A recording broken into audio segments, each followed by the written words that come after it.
My name's Julie Green. Kim Rich. Cheryl Joachim.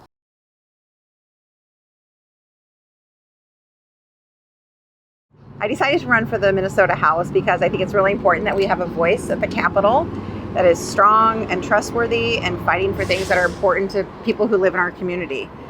I'm running for House of Representatives in District 46B. I am getting positive feedback from both sides. I'm a Republican, and I have my signs in Democrats' yards. So local campaigns for me is all about local contact. So door knocking, direct mailers are effective, letters are effective, emails, all different things, but really one-on-one contact with people, especially at the local level, are 100% where it's at. What I do too is after I've talked to everybody at the door, I write personal notes to them just to thank them for talking to me and ask for their vote again. I engage with voters every day and have been for the past year since I announced, which was last December. But really, I've been engaging in this community for the past 18 years. So if they don't open the doors, they don't want to engage. And so I think that's just always something good to keep in mind, because I think it can be intimidating to go up to a door and knock on it. But I think people like to have conversations.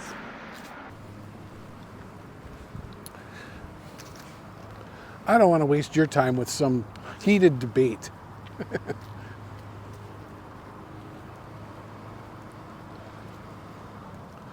I have not hit that house. If they're on my list, I knock.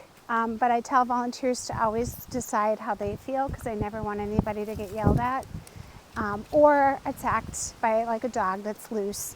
So when I work with folks and volunteers, I say, if you're uncomfortable going to the house, don't go. All these people were knocking also got a lit piece in the mail from me. And you just never know. Signs that might be one part of the couple that has the sign up and not the other. And it's worth having a conversation. Frankly, I learn a lot talking to people that I don't always agree with.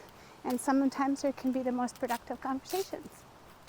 Running a local campaign is a lot about figuring out first why you're running and understanding what's important to you. Putting yourself out there is a lot. You're asking people to not only listen to what you have to say, but then judge you and then make a decision about that.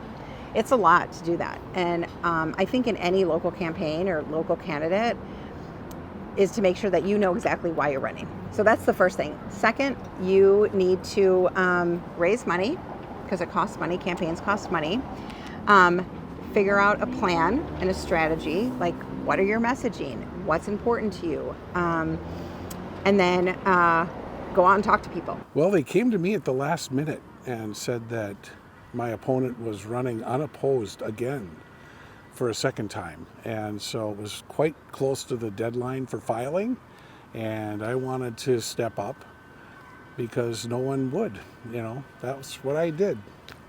What I've found is that people get engaged usually for one of three reasons. Either they get excited about an issue, they get excited about a candidate, or an organization gets them involved. Whichever way you come to public service or politics or public policy, just dive in and get involved. General advice, get engaged, and always, always vote. There are people in this world who really fight for their chance to vote and to have their voice heard. So it's an enormous privilege in our country to be able to vote. I tell my kids that. I was taught that. That's what my parents taught me.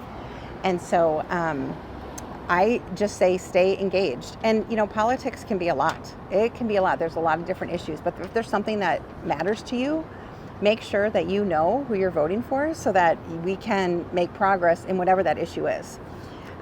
So always, always, always vote. And make sure your neighbors do and your friends do. So.